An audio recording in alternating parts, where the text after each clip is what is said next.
Hey guys, it's Meg. What's up? What's poppin'? Welcome to the podcast.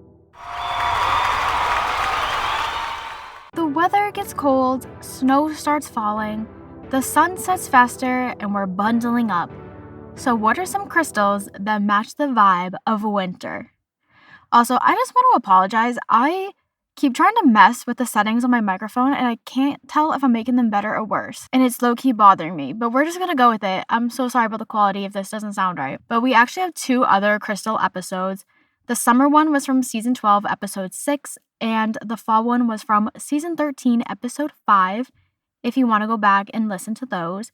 And like I mentioned in my other episodes, this is my little disclaimer here. Let's put in a little cute disclaimer music, maybe a little like bell chime or something. This video idea, I guess we'll say, crystals are not meant to overpower medical advice and medical advances that we have made as a society. I just make these videos because I like crystals. I think they're fun and cool, and I like the history behind them, the fun facts about them. But this is not a video saying that you should neglect modern medicine and science. This is just for funsies, and I feel like in our current world situation, I think that's the best way to put it. I feel like there's a lot of false accusations about the medical field and about science that is very harmful to us in our communities. So this is just my little 2 cents, little disclaimer. This is just for fun, this video. It's not to say to ignore your medicine and scientific information. So take your meds and, maybe grab a crystal for funsies because they're cute. End of my disclaimer. Now let's start. I don't have a single source because I was bouncing around. So these are from multiple sources. The first crystal we're going to talk about, oh, by the way, there's 10 of them. So crystal number 1 is clear quartz. So quartz itself has been around since prehistoric times. Some sources were saying it is from the Paleolithic period. Some were saying it's that people from Mesopotamia used it. Ancient Greeks, Romans, and Egyptians also have used this crystal for multiple things. Hey, what's up? It's Editing Meg. So the Paleolithic era was about 2.5 million years ago to 10,000 BCE. And then Mesopotamia means between rivers, and it is between the Tigris and Euphrates River, which can be considered parts of eastern Syria, southeastern Turkey, and most of Iraq today. For my sciencey people, the scientific composition properties is SiO2, so it's mostly silicon dioxide. Now, there's an old belief, a little, what are they called? A myth? Not talesman. What's the word I'm looking for? It's like a story. Folklore. There's a little folklore behind this. It is believed that clear quartz was super cooled ice that hardened. So the spiritual use, it is said that clear quartz is a master healer. It amplifies intentions and energy from other stones. It has a lot of clarity and strength and cleansing properties. Number 2, we have lapis lazuli, which we're going to get into this a little bit, but some history and facts about this. Some say that it came from 1770, 1570, I can't read my own handwriting, BCE in present-day India. Others say that it's over 6,500 years old. So the scientific composition is it is mostly, and by mostly I mean 25% to 40% lazurite with calcite, sodalite, and pyrite inclusions. Now, some spiritual meanings. It is associated with kings and queens and even the Virgin Mary. Now, there's actually a lot of controversy behind this stone. Look it up yourself. I don't want to put in what it is. Sorry, I'm going to be that person, but... Just kidding. I am changing my mind. I am just going to share what I discovered. It was saying that lapis lazuli that is mined from Afghanistan specifically is supposedly funding their armed groups. And then, what else does it say? Oh, it evokes royalty and power. It heightens our intuition, physic, and clairvoyant gifts. It inspires courage, confidence, self-acceptance, and independence. Number 3, we have garnet. So the sources vary. Some say that it's from 3100 BC. Some are saying the Bronze Age, some are saying ancient Egypt. The scientific composition for my sciencey people is it is it's SiO4, but ready for this? It also was saying this very big, long composition. I don't understand what any of this means, but you might. A3B2 Si3O12. It sounds like a football thing. Like, imagine saying that faster. A3B2 Si3O12. What? That's what it's giving. So the spiritual properties, meanings behind garnet, it is also known as the pomegranate stone. It is said it is used for creativity, love, courage, positive thinking, protection. It is a talisman for travelers, and it's actually in the Bible. It is said to be the only light that was on Noah's Ark. And it has connections to the story of Persephone because of the pomegranate reference, the pomegranate stone, how Persephone, when she went down and was captured by Hades, he tricked her into eating pomegranate seeds. So they were saying there's a connection there between them. And apparently that is all I wrote down for garnet. I thought I wrote down more. Number 4, we have selenite. This has been around since ancient times, but it was officially named in 1747 after the Greek word for moon. For my sciencey people, it is a form of gypsum, a hydrated calcium sulfate mineral, CaSO4 2H2O. I feel like I'm just saying a bunch of letters and numbers in a combination. So spiritual, it connects to your higher self. It's a cleansing stone. It is used in past lives, which, not to skirt, do you know there's like a actual, I don't know if they're like part of the FBI or just like a science field. I'm going to put them in here. I discovered it from a book I'm reading, but there's like an actual department that studies the unknown. And I just want to know why we have not learned about that in school. Because if you told me in school what these people look up, they're looking up telepathic energy, they're looking up past lives, they look up all these supernatural things. And if you were to tell me that this was a career path I could have went into, I'm not going to lie, I probably would have considered it. I think that is the coolest thing ever. So the sciencey thing I'm thinking of is the Division of Perceptual Studies at the University of Virginia. Thank you, editing Meg. This stone is also known for its calming properties, for protection, and is known as the goddess stone because of its connection to the moon. Little story time. We're going to skirt for a second because I can. I actually had a piece of selenite. I have a couple pieces, but one of my pieces of selenite that I have, it broke. Or is it my clear quartz? It was one of them. I had a piece of a crystal and I had it in a certain spot in my room. Did not drop it. Did not look at it. It was in a safe space. One day I walked over to my display of crystals and I noticed that it split in half. Spooky. Number 5, we have snowflake obsidian. It comes from ancient times. For my sciencey people, it's SiO2. It's a type of obsidian with sphenolates. That's what the whitish gray spots on it are. And supposedly it's a rare stone because of the way it gets formed. For spiritual, it helps balance, purify, it's grounding, it's communicating with loved ones. A lot of these stones for winter had some type of past lives and dead loved ones connection. Which I kind of get it because in winter, all the plants have died in a way. But they come back in spring, there's a rebirth renewal. Number 6 is black tourmaline.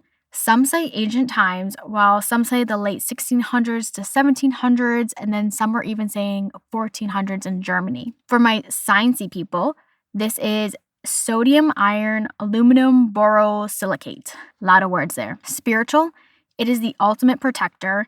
It is grounding. It protects against negative energies. It's a buffer to ward off harmful thoughts and emotions. And we're skirting again. I had a black tourmaline bracelet. I loved her. I wore her almost every single day. And last year, I was on vacation. It shattered. It broke. I was so devastated. I literally was crying.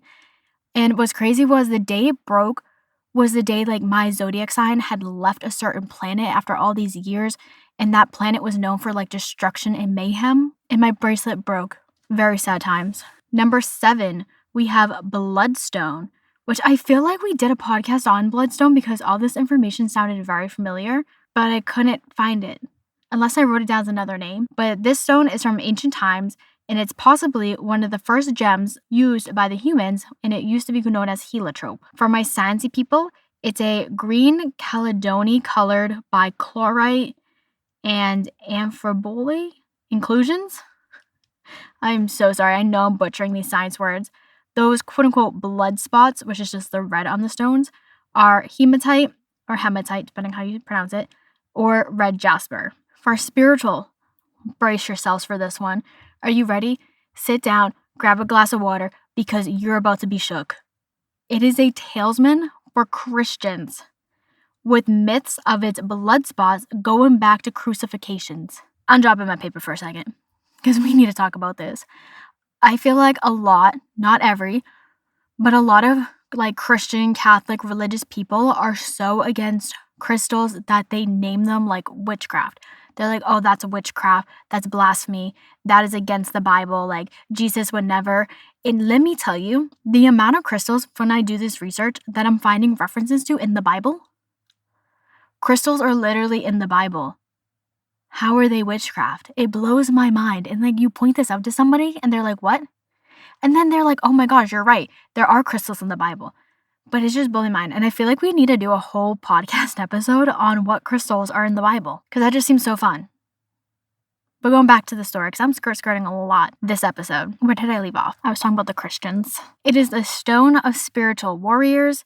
It boosts strength, courage, and resilience and promotes security and stability. Number 8 is a ruby. And I know what you're thinking. Megan, you just talked about garnet. Isn't garnet and ruby the same thing? They're both red stones. It turns out they're not. They are not same in any way, well, not in any way, shape, or form, because I'm pretty sure they're the same chemical composition almost.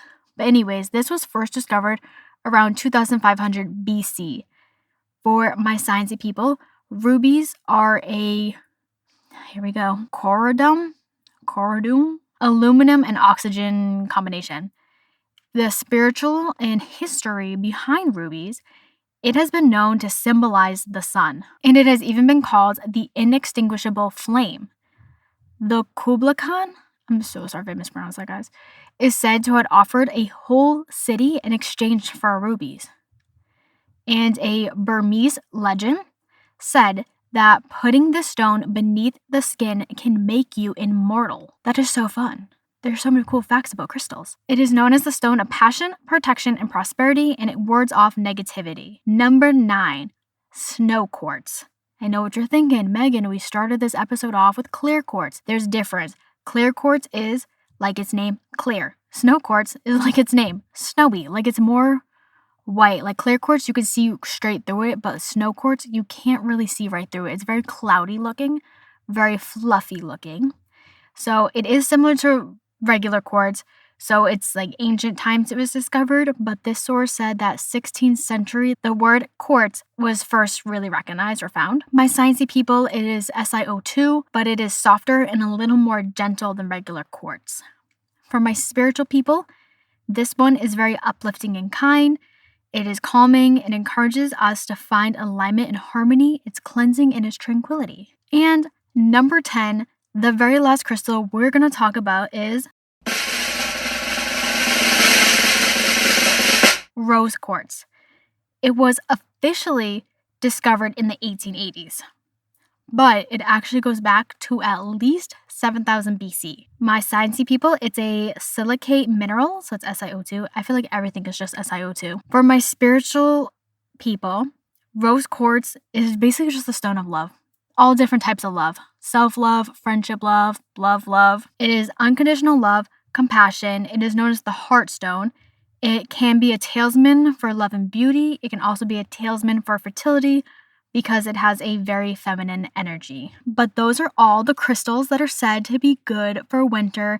There was also a bunch more. Like there was a huge list of crystals. These are just the 10 that I picked out because some of these crystals overlapped with crystals from other seasons. And I was like, I don't really want to repeat myself. But let's see, what crystals do I own from this mix?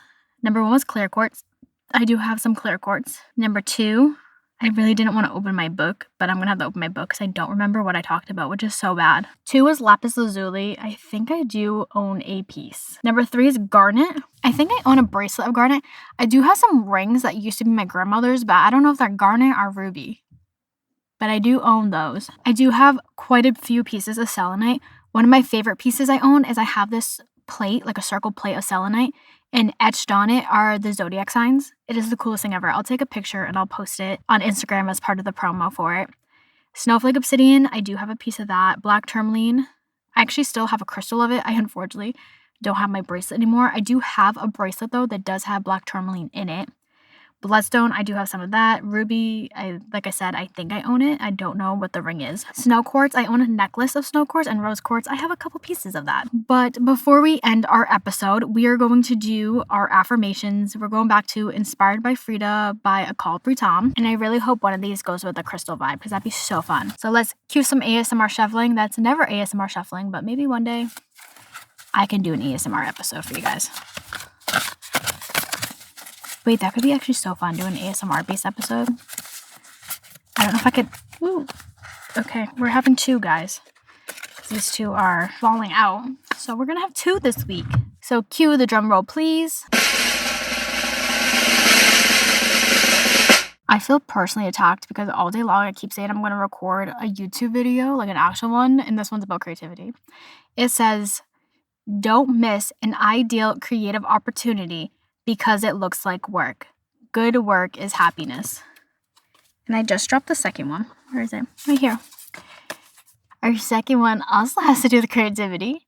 And it is, specialize in your creative life trades so prosperity comes to you. Your heart knows this. And those are our affirmations for the week.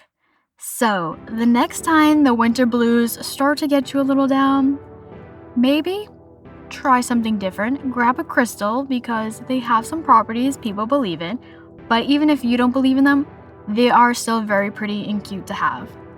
Thank you for tuning into this week's episode of Hey Guys, It's Meg. You can follow Hey Guys, It's Meg _podcast on Instagram for updates and good times.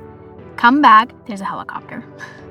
Come back when the helicopter leaves. Come on. Come back next Monday at 9 a.m. where I'm pretty sure we're going to talk about the history of Groundhog Day because the episode's coming out on Groundhog Day. I'll see you all on the flip side. Peace out, Girl Scouts.